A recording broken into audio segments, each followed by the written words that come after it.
What we have here is some sassafras rootstock. We're going to clean this up and make some sassafras tea concentrate.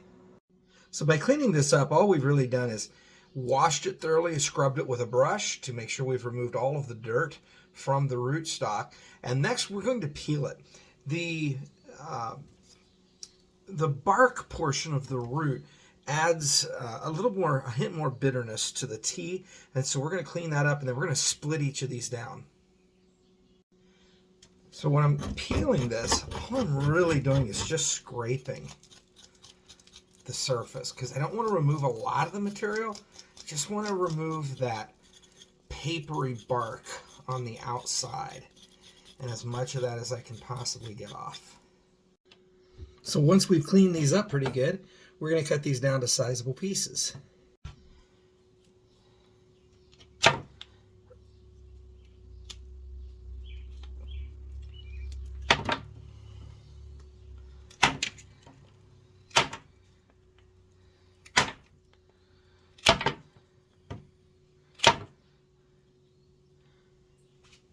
Once you get to these knotty areas of the rootstock, instead of trying to split those, I'm actually going to use my shears and just cut very small pieces.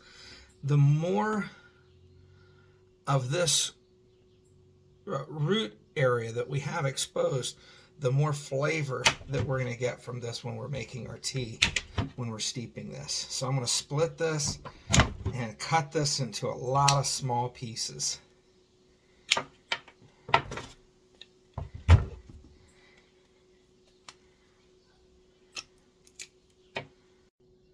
And next we're going to take these pieces and we're just going to split them. Now, of course, you can also whittle and just shave this down. The finer you shave it, the more flavor you're going to get from it. Once you've whittled this down to fine particles, then you're going to need about 3 cups of water. For 3 cups of water, you'll want 1.5 to 2 cups of bark and bark shavings. You're going to pour that in there. We're going to just bring this to a rolling boil. Once we've reached a rolling boil, we're going to reduce the heat and allow this to simmer for about 15 to 20 minutes.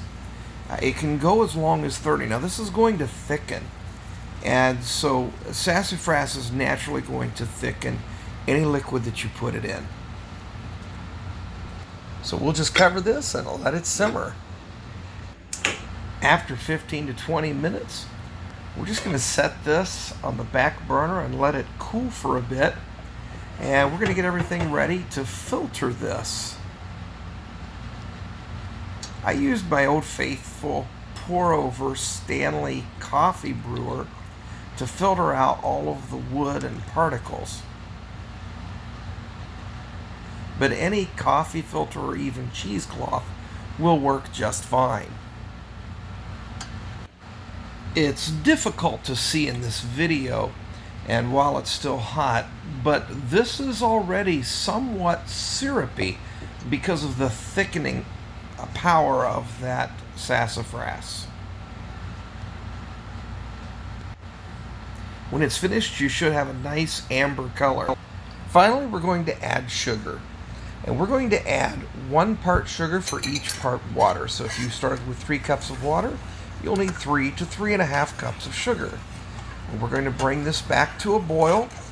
Let it simmer for just a little bit, just enough time to let that sugar completely dissolve. And then we'll set this aside to cool. Add it to the jars.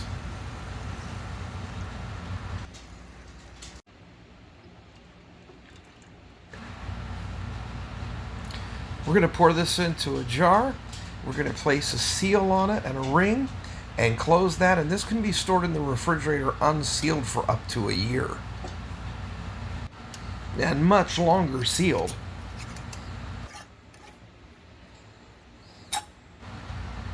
For delicious tea, add 4 to 6 tablespoons of your simple sassafras syrup to a 16 or 20 ounce glass and enjoy.